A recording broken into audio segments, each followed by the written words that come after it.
Nowadays, when we look at modern life, it is easy to see that people are far more materially sufficient than our ancestors in the past. Houses are more comfortable, transportation is modern, technology is advanced, and healthcare, education, and entertainment services are increasingly convenient.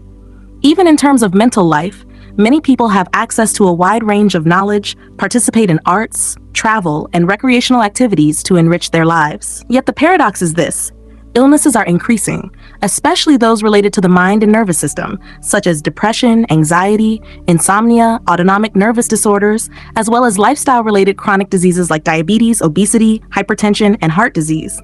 What causes this phenomenon when people seem to have everything? A deeper perspective is that today's human beings, though abundant in body, are starving in consciousness, impoverished in spiritual connection, and that very imbalance gives rise to illness. First, from the perspective of modern medicine, most diseases today do not come from lack of food or clothing, but from excess and imbalance. People consume too much processed food, excess protein, sugar, fat, while lacking exercise, rest, and relaxation. Work, study, and social competition keep the nervous system constantly under pressure. When the brain is frequently stressed, the body produces excessive cortisol, the stress hormone, which disrupts sleep, weakens immunity, promotes fat accumulation, raises blood pressure, and over time leads to heart disease and diabetes. Thus, today's illnesses are rooted in a systemic imbalance of body and mind, and at the deepest level, this relates to spiritual starvation. From the perspective of philosophy and psychology, modern people often live fast, live hurriedly, and chase external goals such as money, fame, and social status. They believe that once they achieve these things, they will be happy. But in fact, they fall into the bottomless cycle of desire. Once they attain something, they feel it is not enough and continue seeking more. This is the state of poverty of consciousness, a lack of presence, of living in the here and now, of gratitude and contentment. A mind that is poor in consciousness will feel empty and insecure no matter how much material wealth it possesses. That emptiness accumulates over time, transforming into anxiety, depression, and eventually manifesting as illness in the body.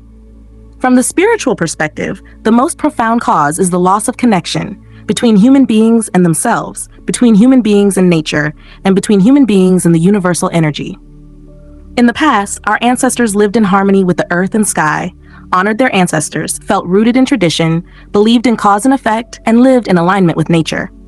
Modern humans may be technologically advanced, but they are estranged from spiritual roots, rarely pausing to listen inwardly or to sense the sacredness of life. Without that connection, consciousness becomes adrift. The soul falls into loneliness. This spiritual loneliness weakens the life force, creating space for both physical and mental illness. From these analyses, the solution does not lie merely in changing external lifestyle factors such as healthier eating or more exercise. The essence is to nurture inner life and restore spiritual connection. Here, spiritual healing and meditation serve as bridges that guide people back to themselves and reestablish holistic balance. Spiritual healing is not something mysterious or far-fetched. It is the process of recognizing and healing wounds in the soul. Many people carry unhealed traumas from childhood, from relationships, from social pressures, but have never had the opportunity to release them. Spiritual healing helps them learn to let go of the past, to forgive, to love themselves and those around them. When the mind is healed, the body also gradually regains health, because body and mind are one unified whole. Meditation is a profound healing method that helps people dwell in the present moment, reduce stress, and restore spiritual energy. In meditation, breathing slows, brain waves shift into alpha or theta states, the body relaxes, internal organs rest, and the immune system is activated. Numerous scientific studies have shown that meditation lowers blood pressure, improves sleep, reduces anxiety and depression. Beyond health, meditation opens the door to spiritual depth, where one experiences stillness, spaciousness, and unconditional love. A person who practices meditation regularly will find greater clarity of mind, emotional stability, gratitude, and simple happiness. Illness has no fertile ground to grow, because body, mind, and spirit are in harmony. As a result, one becomes whole, free, no longer trapped in the endless cycle of desires in modern life.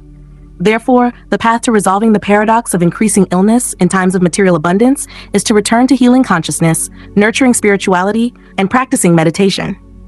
Each person needs to dedicate time daily to stillness, to breathing, to feeling life unfolding in every cell. They must learn to appreciate what they have, to love and forgive, to reconnect with nature and the universal energy. Then, abundance is not only material, but also the fullness of soul and spirit. In conclusion, today's human beings suffer more illness not because of material scarcity, but because of spiritual hunger and impoverished connection with the sacred. Only when we return to nurturing inner life, practicing meditation, and embracing spiritual healing can we truly address the root causes of illness. That is the path back to balance, where the body is healthy, the mind is peaceful, and the soul is free.